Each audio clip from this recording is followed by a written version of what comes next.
There you are. You've spoken with the survivors? Indeed. We thought to share what we have gleaned, that we might together gain a greater understanding of present circumstances. Fortuitous timing. Alize and I completed our own investigations not long ago. Then we should take a moment to compare notes.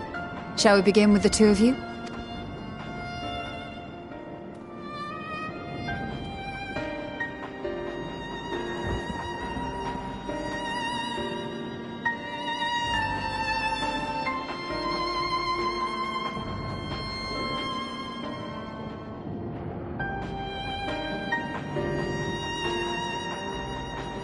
So the merchant Karzal was gravely concerned about his business in the days preceding his untimely end.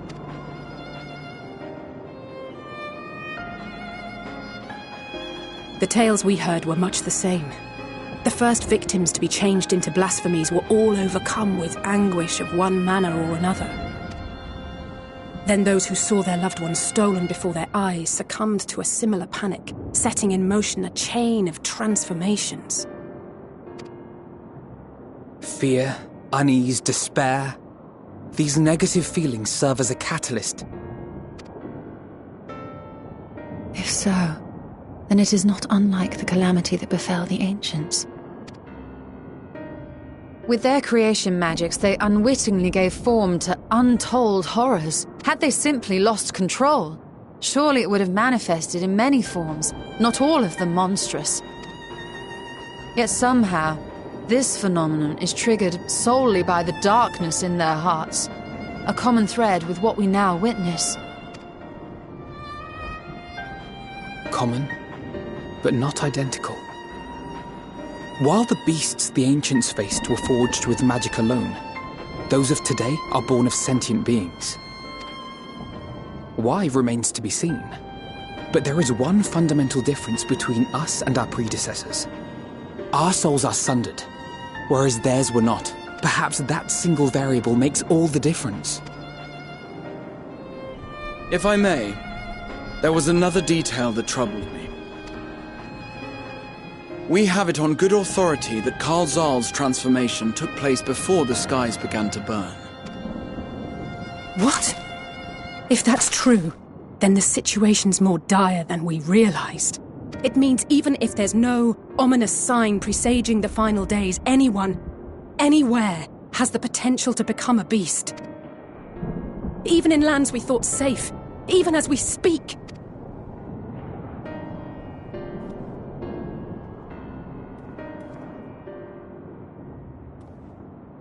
Look! It's the satrap! The satrap! Thank the heavens!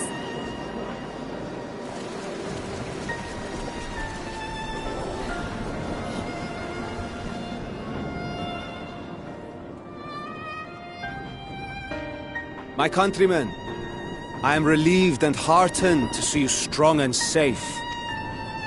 While the danger has not yet passed, far from it, allow me to assure you that the beasts that raged within the city walls have been exterminated to the last. Outside this sanctuary, the brave men and women of the Radiant Host and our dragon ally continue to battle our unholy foes. I pray these tidings put your minds at ease and help you calm your hearts. Have faith that we shall soon conquer this terrible trial. Your Excellency, is there any word from Palaka's stand? My grandson was bound for there yesterday and I worry for his life. We are still awaiting a report, but I promise you, as soon as I have aught to share... Your Excellency, I bring grave news. You are? I'm Matsya of Akyali, a humble fisherman. Ah, I remember you from our first visit. Wait, you're... But no, that can wait. When the skies turned red, I set off for Palaka's stand, fearing for the safety of a friend. But as I drew near the village, I saw dreadful beasts all about. No! Gods have mercy! Your Excellency! Save my grandson, I beg of you! We will spare no effort to save all we can, but you must remain calm. Calm? You tell me to be calm? You saw those beasts? They tore our bravest warriors limb from limb! What if we are too late, huh? They catch him, stick their fangs into him? The fangs! The screams! Get away from her, now!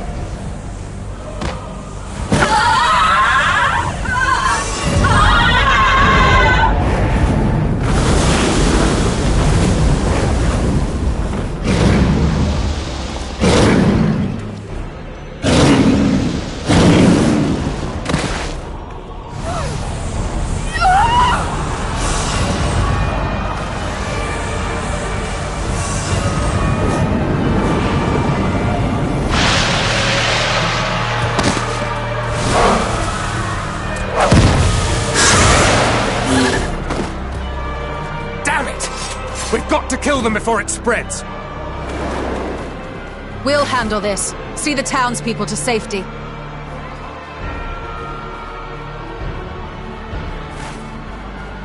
Run! As fast as you can!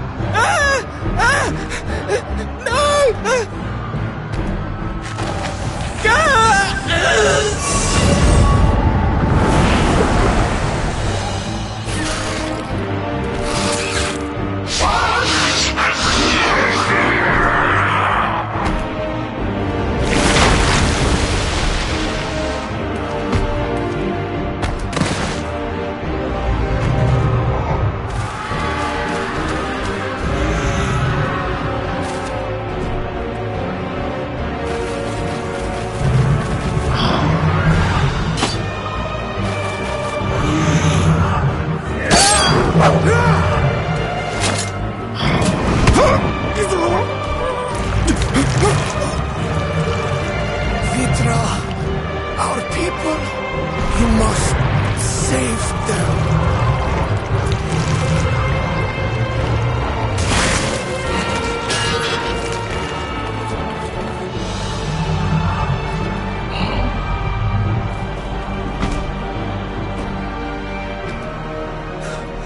My son.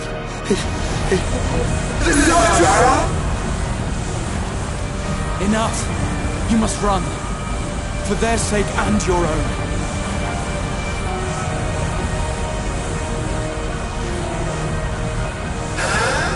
Yes. You will survive. You must.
Be strong, my friends!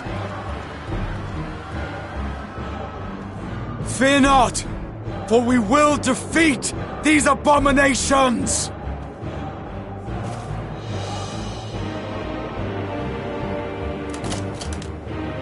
Brave men and women of the Radiant Host, lend your Stola and Thancred your aid. Let not a single beast escape. The rest of you, flee this place. Carry the wounded if you must. Head indoors or underground. Above all, stay calm. No beast will follow you. We will see to that.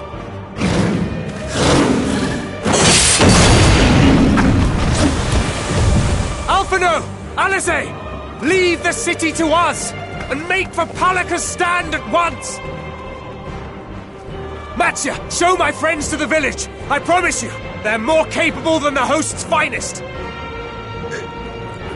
Right! Go with them, will you? We will save these people. As many as we can.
No more enemies to trouble us here.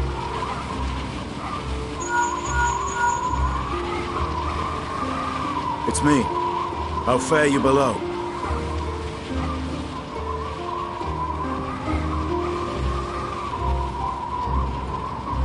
Understood.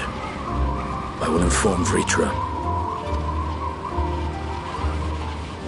Chaos and panic sweep Razat Han, and many more have succumbed to the transformations. Amidst the fray, Ahawan fell, protecting a grief-stricken father.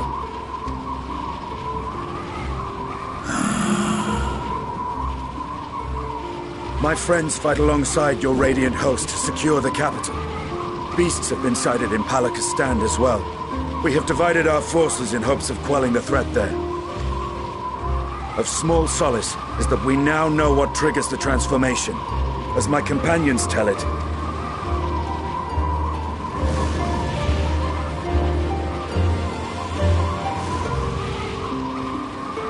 so it is the very fear and despair in their hearts which inflict this abhorrent punishment upon them. A nightmare from which my children will never awake. O capricious and cruel fate, they are undeserving of such condemnation. will you wallow in sorrow or rise to the occasion? Razat Han is leaderless. Before he passed, Ahawan sought to reveal the truth to his people. Honor his wishes. To what end? To breed a new conflict between dragon and man. These claws could reduce thee to shreds with a touch. These jaws crush thy bones to dust. Only through my proxy could I walk with my children. Without him, I am a bringer of fear, no different from the beasts which beleaguer them. Perhaps so. Only in death were Ffxiv and Shiva united. Indeed, whenever man and dragon have come together, death has ever been the inevitable result. It was our fear of your kind that sparked a nigh-endless war. Fear and hate of which Nidhogg drank deep as he laid waste to my homeland. And in turn, I took my revenge on his brood. Blood for blood, pain for pain. I thought nothing of theirs, only of mine. And yet, were the chasm between us too vast and too deep, Ffxiv would not have borne Isail to battle and our rescue. He would never have entrusted a mortal champion with one of his eyes. And the Dragonsong War would still rage on. And I would still wage a never-ending war of violence and vengeance. The future of our star be damned. I cannot speak for Ahawan's greater goals. Yet I know that he served you, served your people, long and true. In this time of unprecedented crisis, he turned to you. You could do worse than to place your trust in him. It will not be easy, but the future of Razat Han hangs in the balance.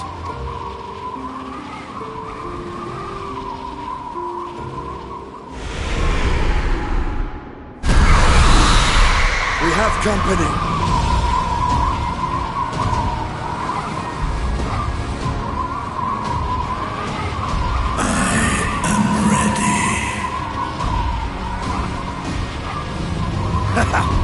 The hour has come, Vritra! It's all or nothing!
Courage, friend.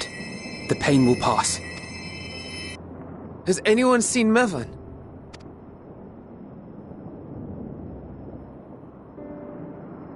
Where could she be?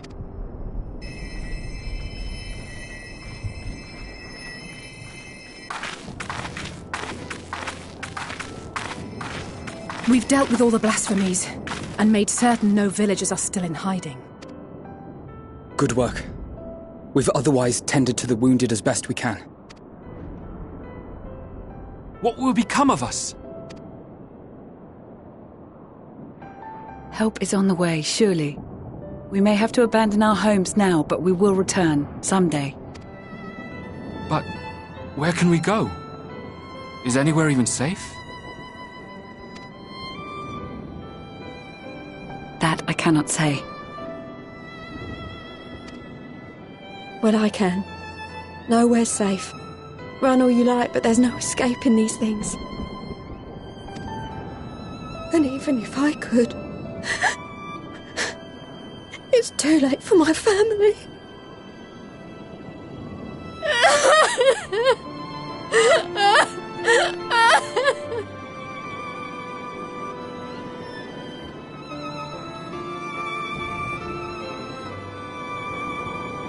This isn't good.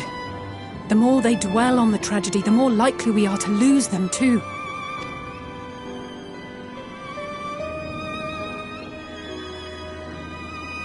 My friends! This is a place of worship. Should your heart quake with sadness, cast your mind to the heavens and remember. Remember the teachings of the old gods. Did they not implore us to stand fast when waves of sorrow break against our shores?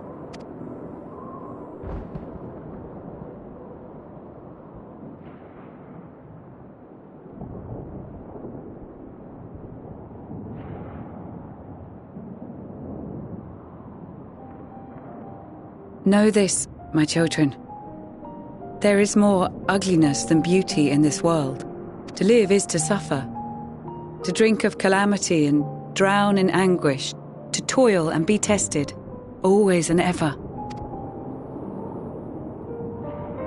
'Tis a perilous path you walk. Death lurks in the dark, and is the sole promise that awaits at journey's end. You will tremble with terror. You will weep tears of anger and despair.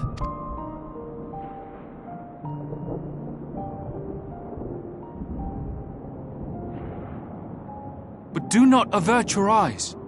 See your life for what it is. Then will you see how the hardships make you strong.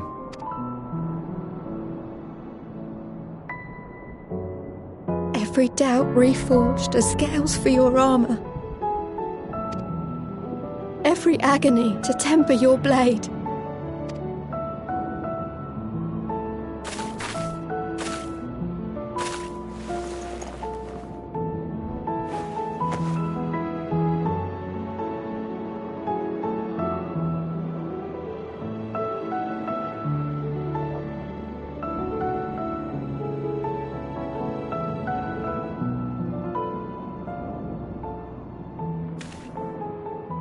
Thank you, lad. We'd almost forgotten who we are.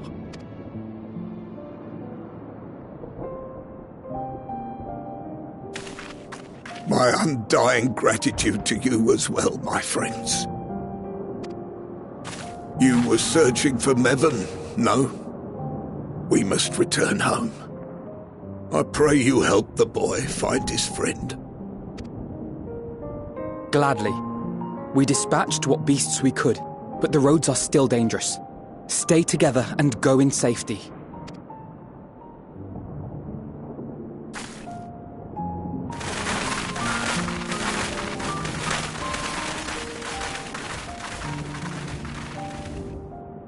That was very impressive, what you did back there.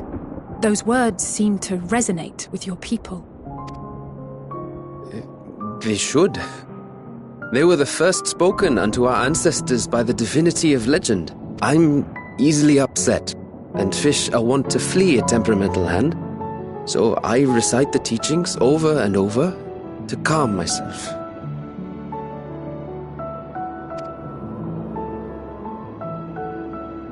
They're lovely and inspiring to hear, though I imagine they were born of great misfortune. They are born of life. There's as much bad as good in it. More, many would attest. All the more reason to appreciate the good when you can. I won't argue with that.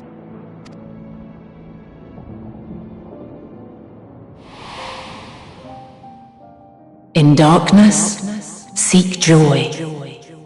Surrender not to sadness, and see beyond despair. Walk free, and bear the light for others to follow.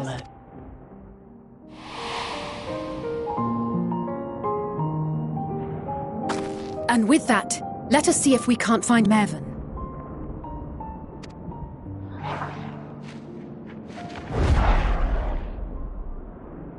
Did you see? That beast was chasing someone.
That's her!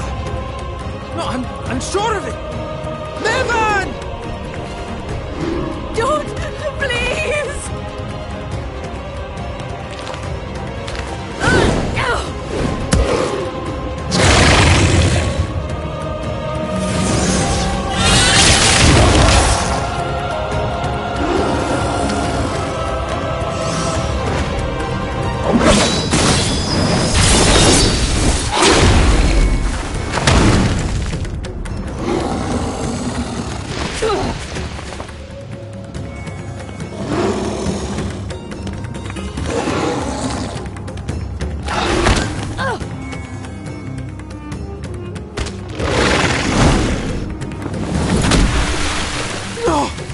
God have mercy!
She's so cold, Elfino. The child is alert, and I see no wounds, and yet... she grows weaker. My spells can do no more. What she needs is a change of clothes and a warm bed. We must hurry back.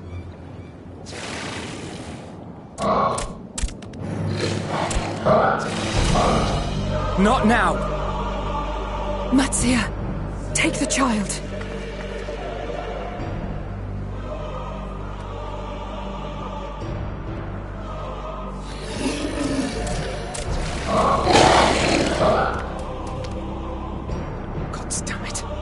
It appears we've made enough noise to be heard for miles around. More will be upon us ere long. We make our stand here. Matzia, can you take her back to the village? But the child... all by myself? You can't be serious! The beasts will follow you home unless we stop them here. And so we shall. Be strong, Matzia. Her life is in your hands. Right. I can do it. I know you can. We'll keep them busy, Matzia. Go! Quickly!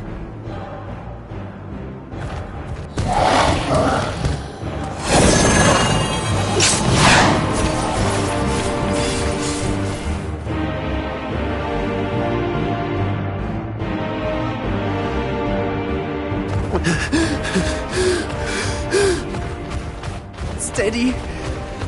You know the way.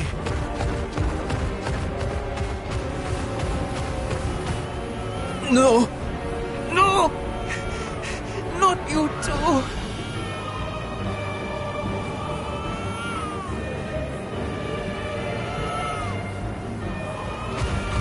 Don't be afraid. Don't be afraid! To live is to suffer, to drink of calamity. It is a perilous path. Death lurks in the dark.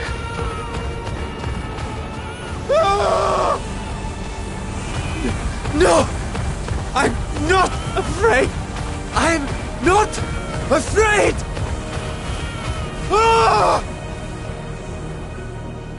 Do not avert your eyes! See your life for what it is! See how the hardships make you strong! Every doubt reforged!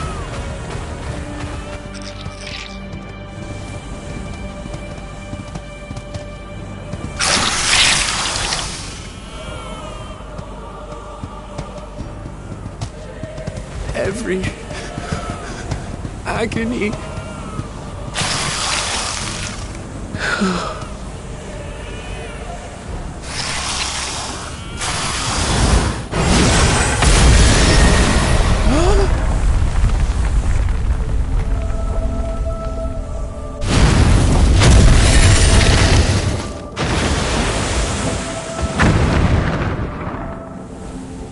The divinity? Nay, but one who would deliver thee just the same.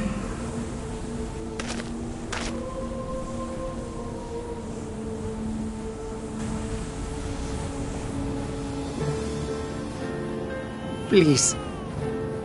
You must save the child. She is all that remains of Mevan and Grasef. Please.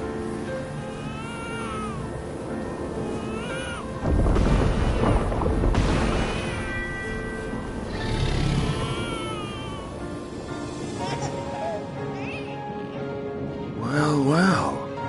Seems the babe's taken a liking to you.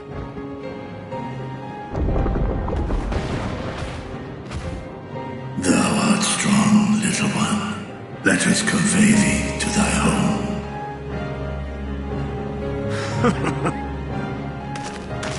I spied our friends as we flew in. They appeared to be holding their own against the Horde.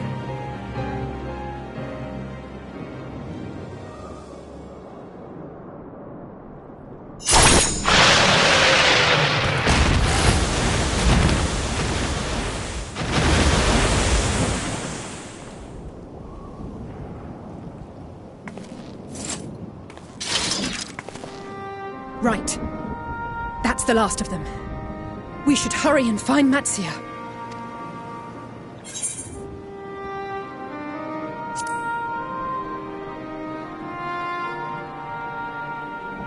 Really? How can you be so sure? A fine battle it must have been. Shame I missed it. Estinian, it was you who came to Matsia's aid. I was only along for the ride. Vritra was the one who saw the boy was in need. The two are headed back to the village. Where the worm will honor Ahiwan's wishes and finally reveal himself to his people. Perhaps so. Will you go and join them? There's something I need to do first. Mervyn gave her life so that her child might live. She deserves better than to be left to drift alone. She deserves to be laid to rest beside her husband at least. Will you help me?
Look! Someone's coming!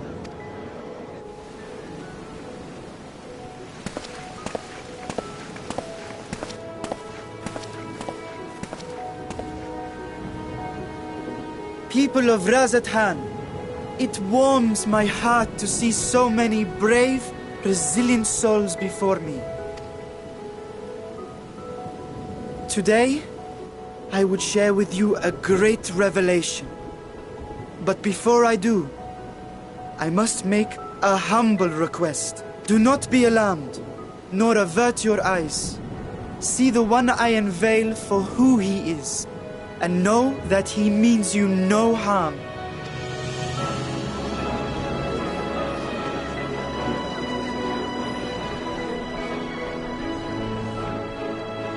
Very well. I dare say it can't be worse than the horrors we've already seen. Many thanks.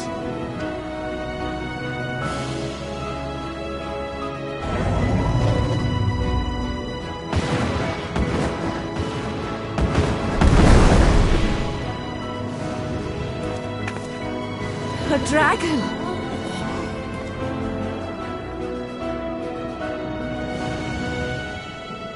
Wow!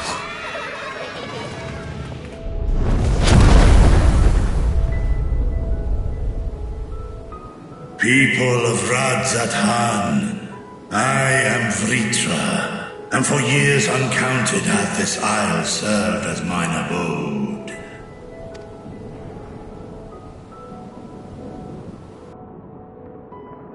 'Tis as the Satrap's ally I am known. Today, I would reveal the truth unto you.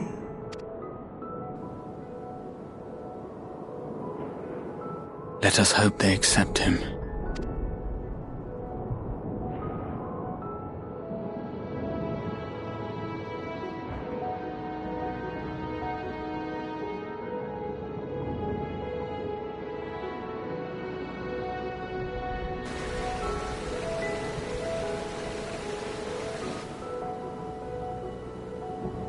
If I am hearing this right, you were the satrap all along?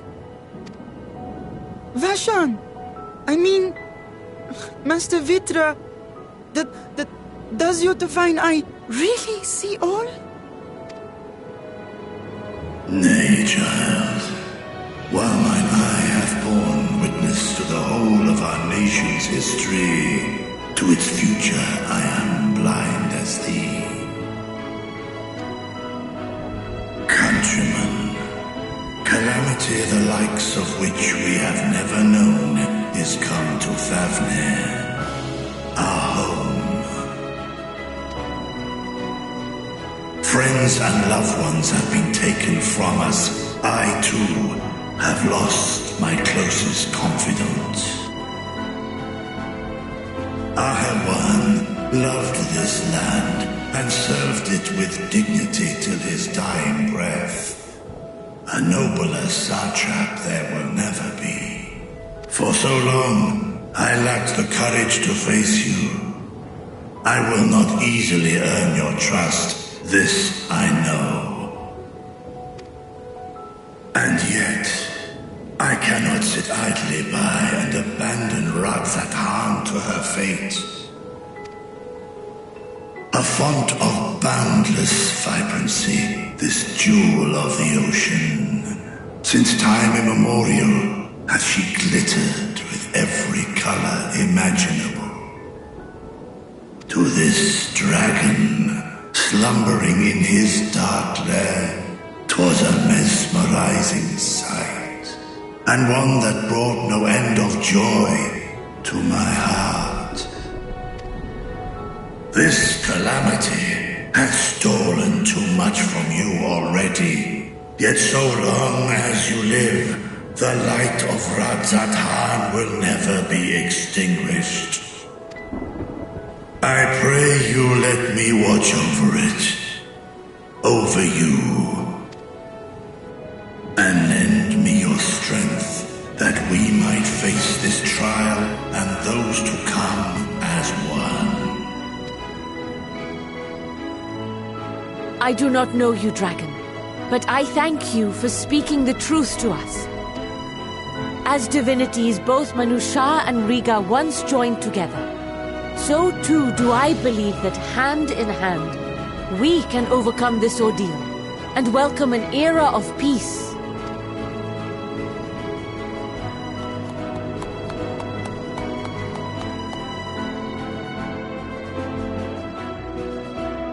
A sight that would have surely brought a smile to Azael's face. Indeed.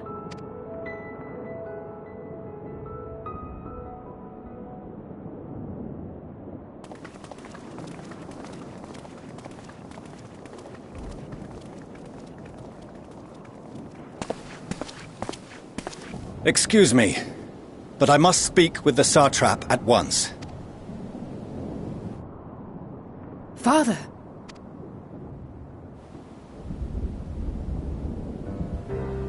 You have suffered dearly of late, yet you must endeavor to look beyond these losses to the future you yet have.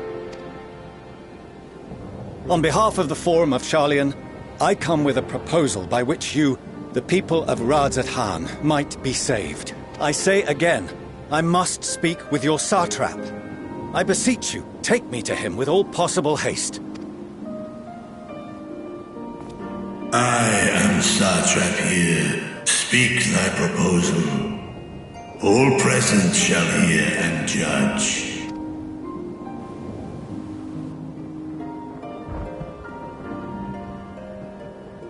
If I have given offense, then I apologize. First, allow me to share with you what knowledge we have of the phenomenon responsible for your woes. The final days. 'Tis an affliction of stagnancy and rot, sown into the currents of the star. Though the first prominent manifestation was here, in Thavner, it will invariably spread to every corner of the world. The Forum was forewarned of this apocalypse several centuries ago. Thenceforth, my predecessors sought to prepare for the end times in the only conceivable fashion, by securing a means of escape.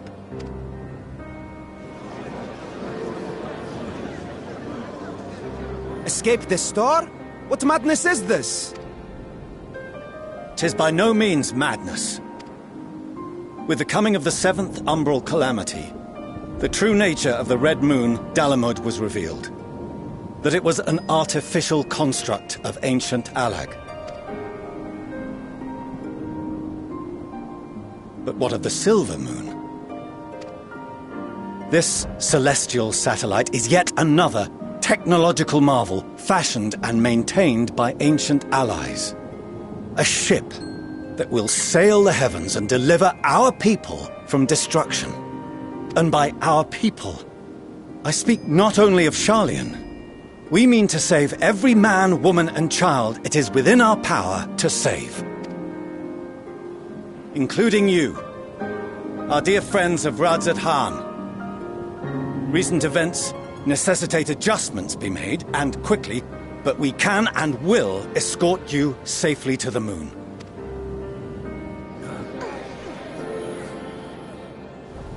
Long has thy Forum been allies to Thavner. I trust thou dost not extend this offer lightly. Yet I wonder, is this truly the way? Is there a future to be built for us beyond this star our father deemed the last bastion of hope? It is for that very reason I come before you and your people. To answer any and all of your questions. To offer my assurances and allay your fears. Though, if you wish the best for your people, I advise you to render your decision swiftly.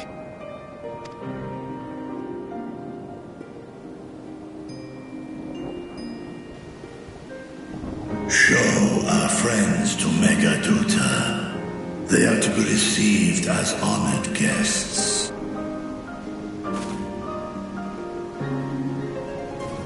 Worry not. Whatever decision is reached, your paths shall be yours to decide. Until then, Heed the warning of these brave heroes.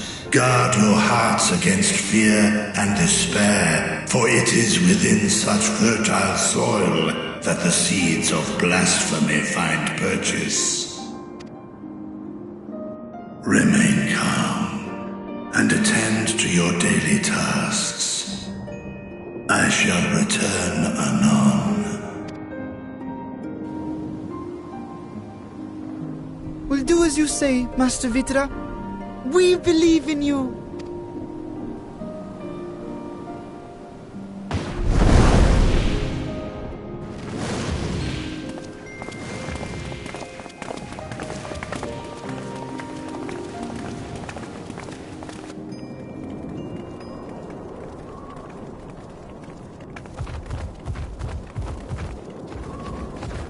Oh, you're still here. What a relief. Nidana, what's the matter? Has something happened at Palaka's stand? Oh, no, not that I know of. I just hope to hear your thoughts on a theory of mine. All who undergo the transformation are drained of their ether, yes? What is it then that gives these beasts the strength to carry on as they do? Logically, they must be drawing upon an alternate form of vital energy. That put me in mind of our earlier conversation, when I tried to explain the essence which many confuse with ether. Akasha. Yes, I remember. The unseen gift bestowed from on high. An energy influenced solely by emotion. Yes. In this instance, negative ones set Akasha into motion, thereby infusing the beasts with vitality. I posit this as the mechanism by which the beasts are born and sustained. Do you still have that flower?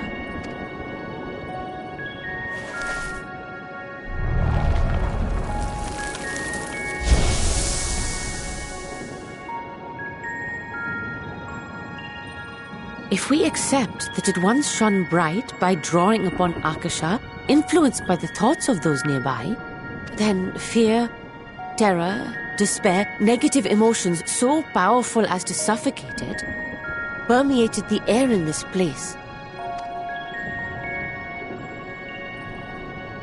We must be very careful. The forces which drive the final days may be beyond our ability to perceive.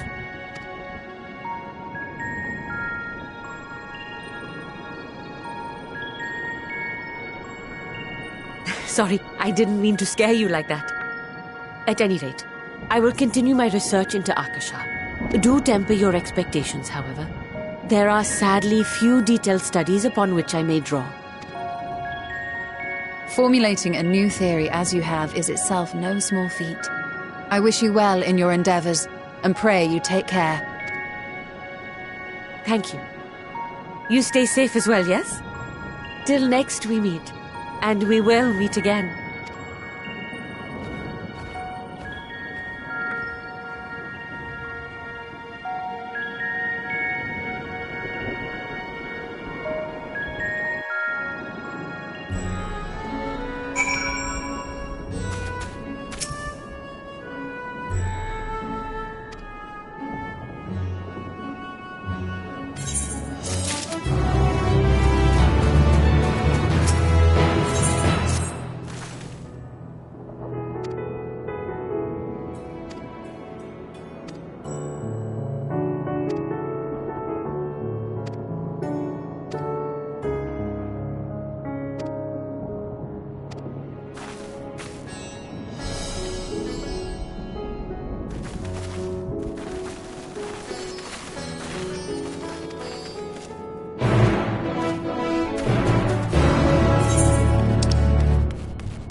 So blasphemies now plague all the realm. It will only get worse if what Father said is true, as it did in Amarot. If that's our model, then shouldn't we expect the effects to grow more severe as it feeds off its own spread? As if people transforming into those monstrosities wasn't bad enough. If the flora and fauna, if the land itself turned against us. No one would survive.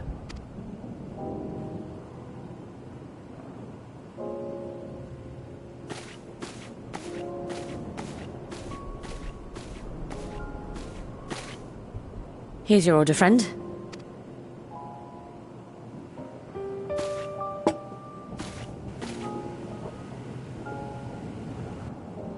May you find comfort in these dark times.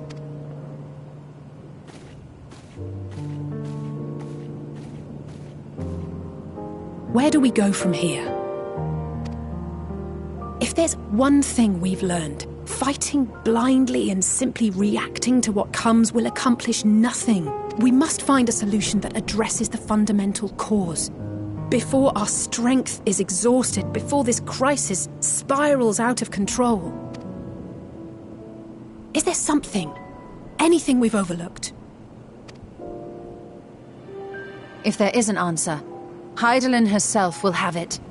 'Twas she who bound Zodiark and forestalled the final days. Alas, we have heard naught from her since the Tower of Babel. Whether she cannot or will not speak, I can only speculate. Even the flower she gave us is no more.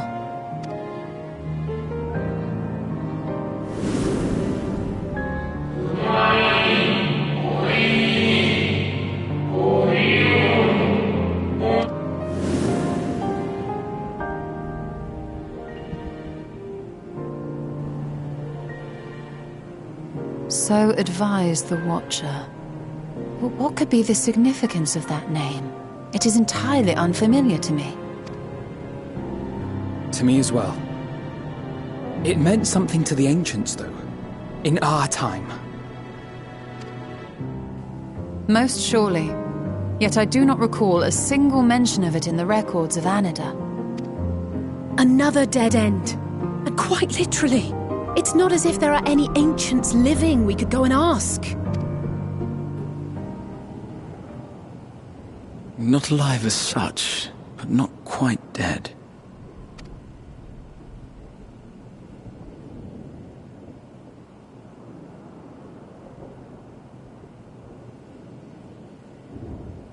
Elidibus.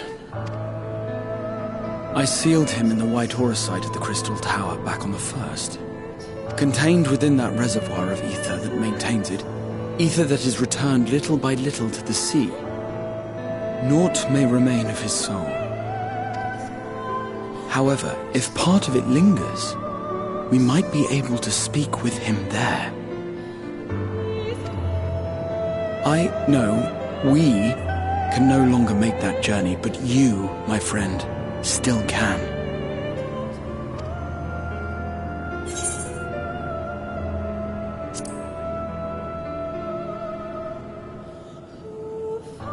Yes, we can but act and hope for the best.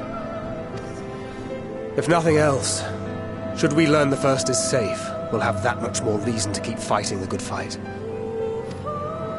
That said, the odds are not in our favor, to say the least. Which is why we're fortunate to have Urianger up there on the moon, working hard to make all the necessary preparations for our departure, should it come to it. And why we have nothing to lose by staying the course till the last instant. Indeed. To the last, let us all do what we can. I will consult with Master Matoya and see if she knows of a way to reach Hydaelyn from the ethereal sea. And I will visit the nation's leaders and attempt to ascertain how far the final days have progressed elsewhere. Keep me abreast of your findings. I can seek out and slay the worst of the immediate threats, if only to slow the spread. Unease, terror, despair. Try as we might to suppress them, these emotions will return to harry us time and time again. But when they do, remember this. Your friends and loved ones are out there somewhere, sharing in your struggle.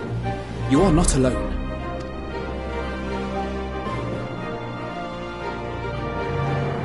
So ends the brief respite before the next revelation.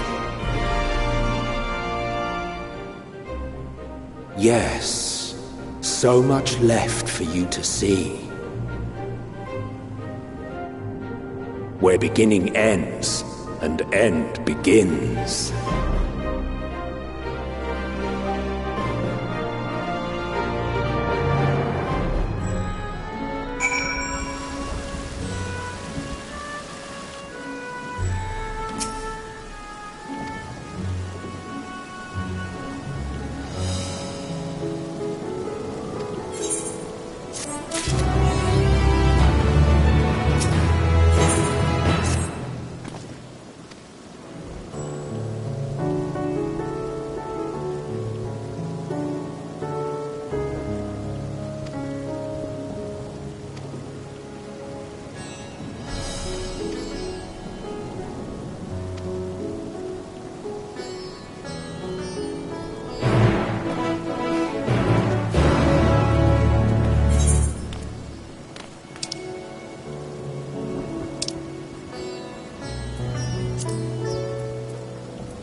Biometric authentication complete.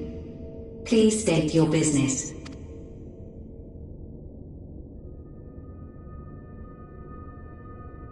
Acknowledged. Reinitializing Circus Tower systems. Searching for Elidibus entity.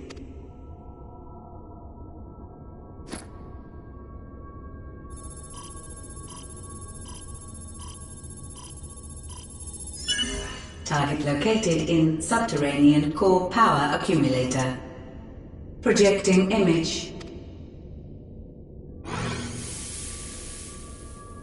My home. My friends. No more than a dream.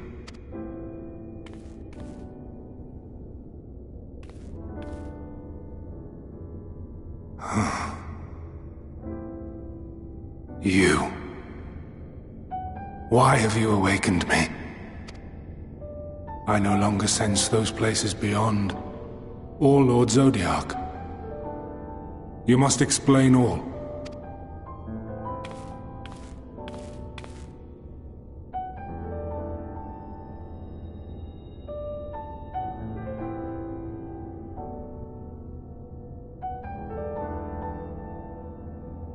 So, he is fallen, and my brethren's souls returned to the star.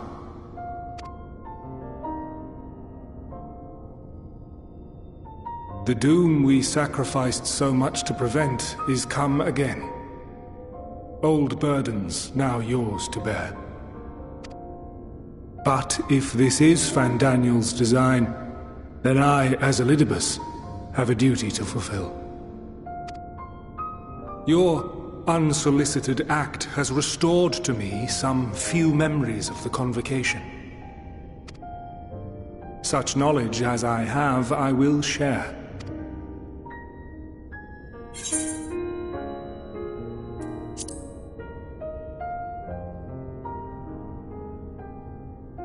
Why apologize for receiving a favor of the defeated? If it sits ill, consider it payment for freeing Lord Zodiac from servitude. Where to begin? The end.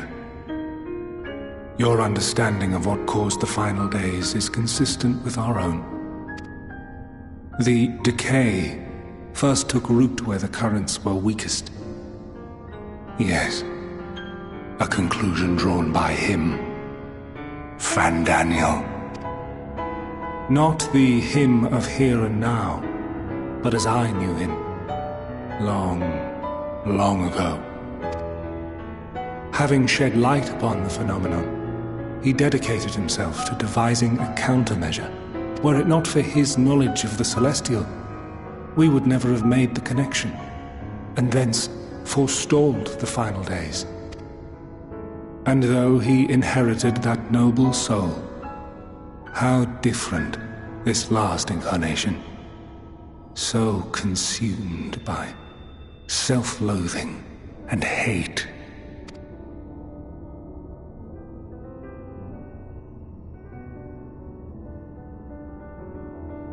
Elpis. Yes, the name is familiar to me, yet I know it not as a flower, but a place. A testing facility for determining which of our creations were fit to be released into the world. Many worked there, and before joining the Convocation and assuming the title of Fandaniel, he was their chief. He was Hermes.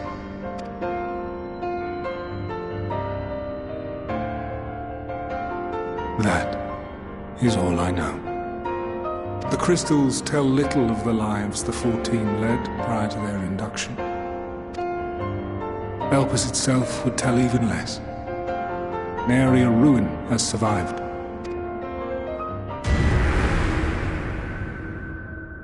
Wait. I saw you there. In Elpis. No. I did not. But I did. I did. A lingering trace of impossibility. And a truth that fills my heart.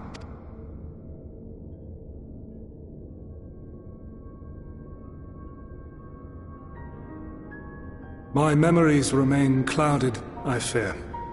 However, they have revealed to me one possible course. You must travel to Elpis to the time when Hermes served as its chief. In glimpsing the Exarch's memories, not only did I make his summoning magic mine own, I also mastered the workings of this tower, which, having absorbed my empowered essence, now harbors an abundance of energy. As such, I believe I can deliver you unto the past, unto that place and that precise moment. Given the eons that must be traversed, the gateway will not be fully formed. Your form will be less tangible still than those warriors of light I had summoned. In all likelihood, none will be able to see or hear you. Yet even should you manage to interact with others, you will be unable to effect meaningful change. For the reality you wish to save, the reality to which you must return, exists as a result of the final days. You cannot reshape the past to undo the tragedies of the present. Cannot unmake the sorrow and suffering fated to come. In full knowledge of this, will you still entrust your life to your foe and make the journey?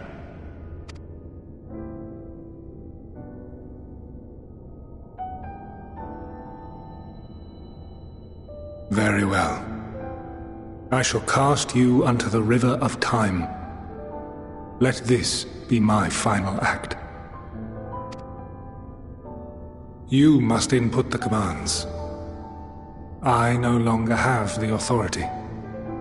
First, you must reconfigure the systems, that the tower's ether may be channeled for the magic.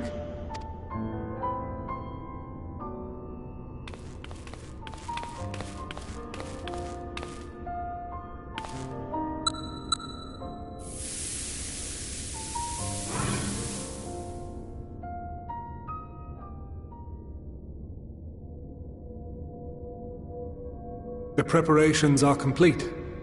The gateway will soon open. Return at once to the ocular.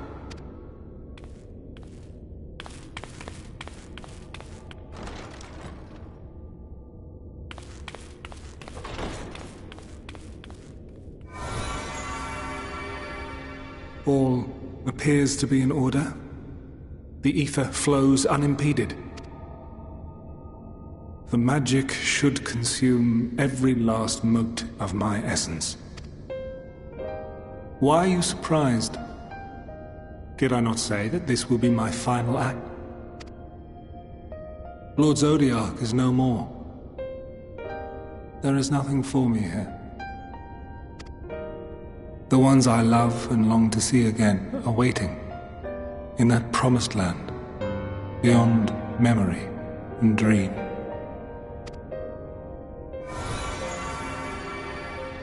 Now go, warrior of light. Go, and do not look back.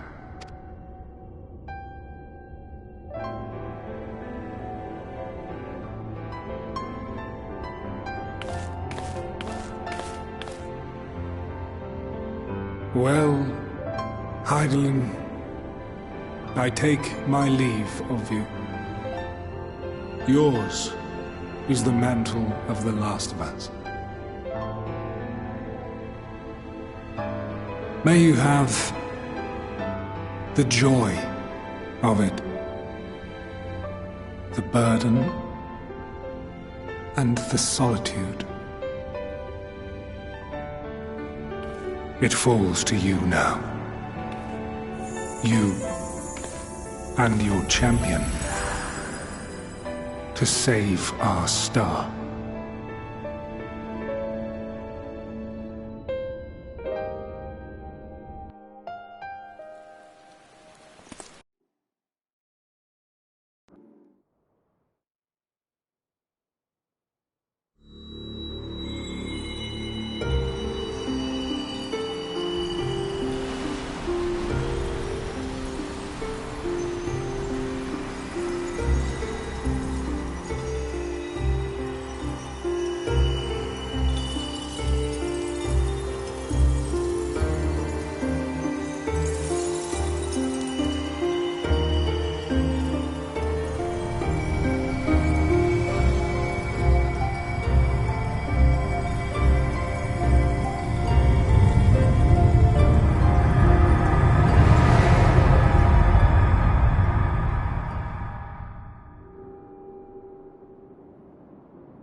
And here we are, Elpis.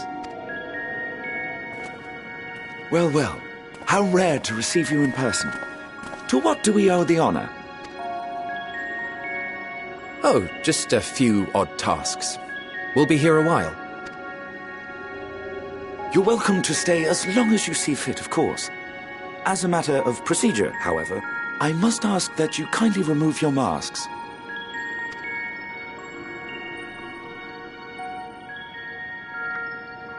Come now. Is this truly necessary? Surely you can tell who we are. Who you are, perhaps, but I am far less infamous. Regardless, if we do not follow protocol, 'tis our hosts who would be held accountable. So, please, do favor us with your handsome face.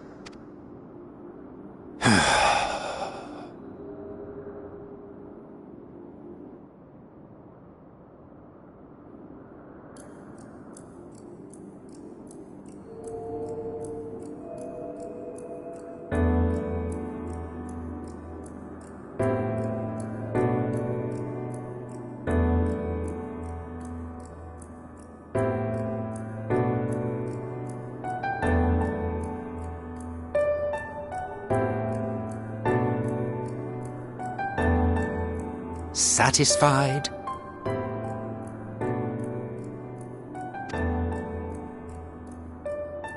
I thank you for your cooperation. You are free to go about your business.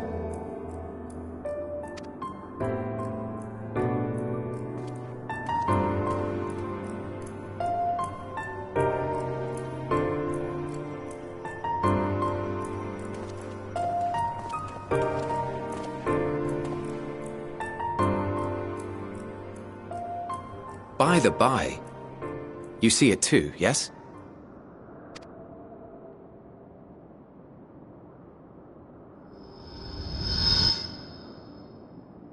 I haven't the foggiest what you're talking about.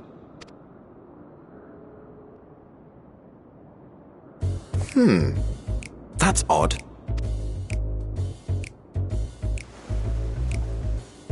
It's right here. A bit thin in the ether, but there's no mistaking it. The color of its soul is almost identical to Azem's. Do you suppose he created it? Rather unusual for a familiar to have a soul, though.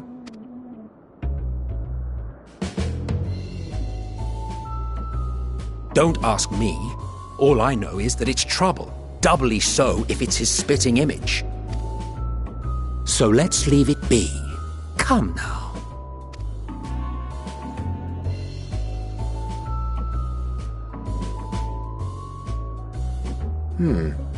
It's trying to say something, but it's literally too intangible to form words. Why don't you give it some ether? Spare a snifter of your bounteous reserves. Who do you take me for? Why, a dear friend, of course. One who wouldn't let acts of kindness, such as my accompanying him on errands to far-flung outposts, go unrewarded?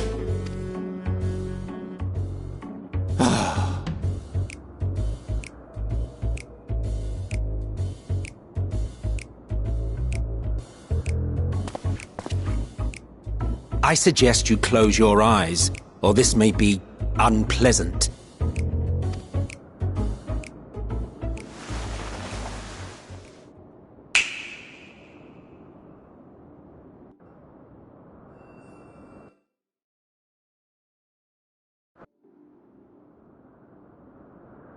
You may open your eyes.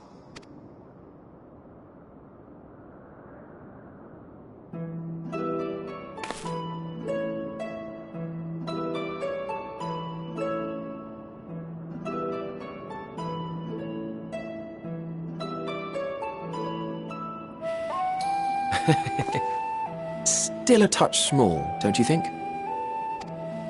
The size befits its proportions. Besides, bigger is not necessarily better. I will defer to your experience. Without further ado then, greetings, I am Hythlodaeus, Chief of the Bureau of the Architect. Sulking beside me is the most honourable Emmett Selk of the Convocation of 14. And how might we address you, my new friend?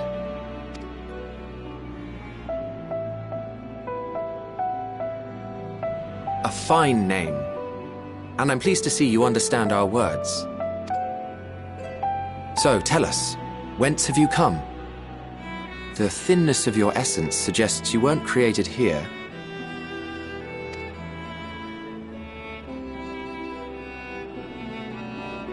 You do not know? Or cannot say? Allow me to ask a different question then. What brings you here?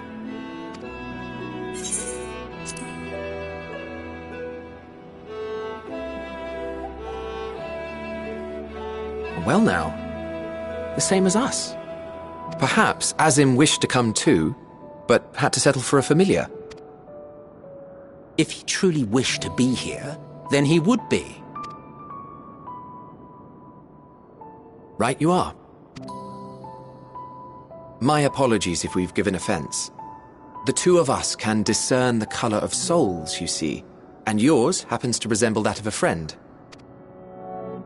And with your purpose matching our own besides, we jumped to a hasty conclusion. We are here to speak with Hermes, the chief overseer of this facility, which we also intend to tour in order to gain greater insight into the man's work. We, I say, though this is Emmett Selk's charge. I am here only to serve as his guide. And I should be happy to serve as yours as well, by way of an apology for the misunderstanding. Wait, are you suggesting that we bring it along on official business? This thing we know next to nothing about? If you harbor suspicions, better to keep it close than leave it to its own devices. Wouldn't you agree?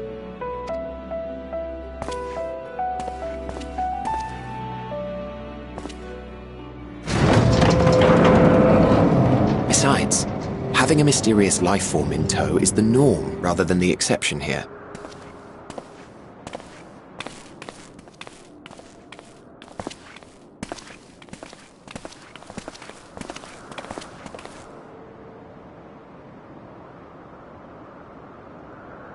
Welcome, my friends, to the testing ground of creation at Heaven's Edge, Elpis.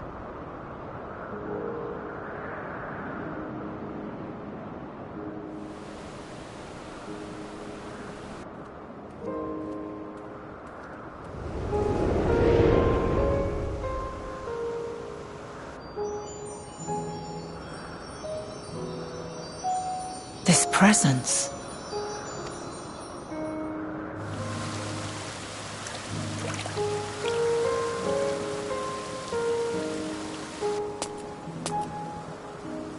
Hermes! Visitors! We have visitors!